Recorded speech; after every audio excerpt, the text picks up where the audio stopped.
नमस्कार मित्रों। लघु कथा वाचन की रविवारीय श्रृंखला करने भी में आप सभी का हार्दिक स्वागत है।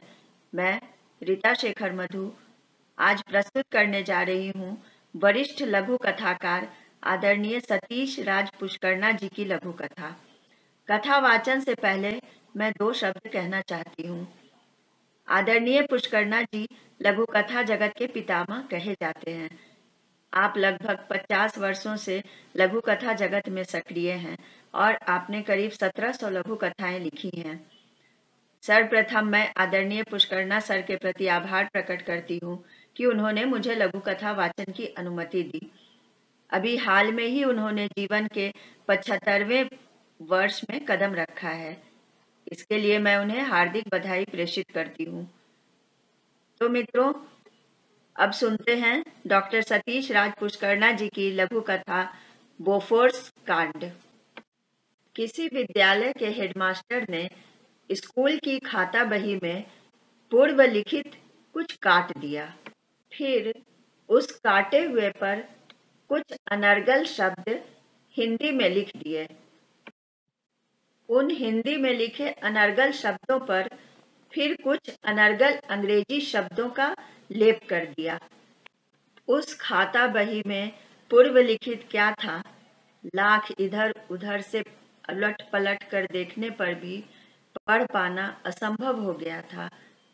अब हेडमास्टर ने उस काटे हुए स्थान को आयत के आकार में अपने कलम की स्याही से भर दिया।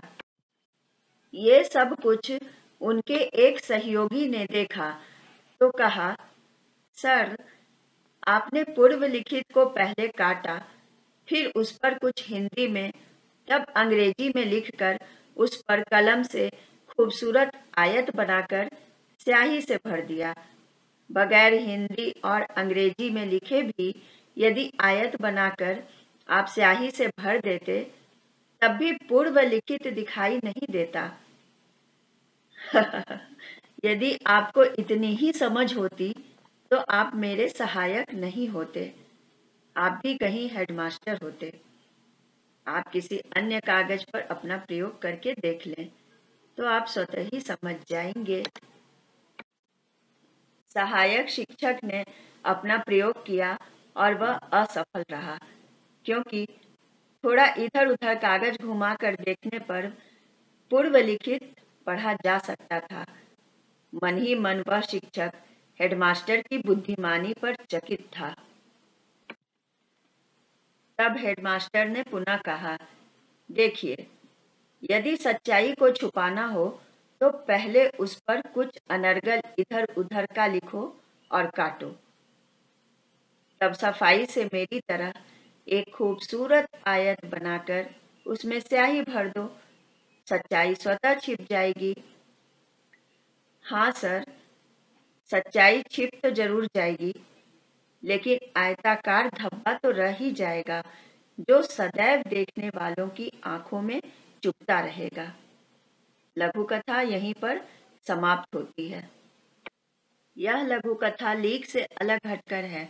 सबसे पहले तो शीर्षक ही चौंकाने वाला है, बोफोर्स कांड, जिसका कोई नतीजा आज तक नहीं निकल पाया। उसकी सच्चाई सामने नहीं आ सकी। किसी भी घोटाले का आरंभ आंकड़ों की हेराफेरी से ही होता है, फिर उस हेराफेरी को छुपाने की कवायद शुरू होती है। लघु कथा में वही कहने का प्रयास किया गया है, किंतु घोटाले करने वाले कितनी भी सफाई से अपना काम करें, वह मखमल रूपी सच्चाई की चादर पर झूठ रूपी टाट की पैबंद की तरह ही नजर आएगी।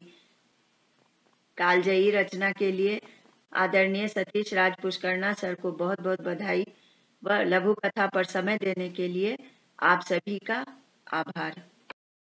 मित्रों, यदि आपको यह चैनल पसंद आए तो लाइक और सब्सक्राइब अवश्य करें और दोस्तों को भी शेयर करना न भूलें।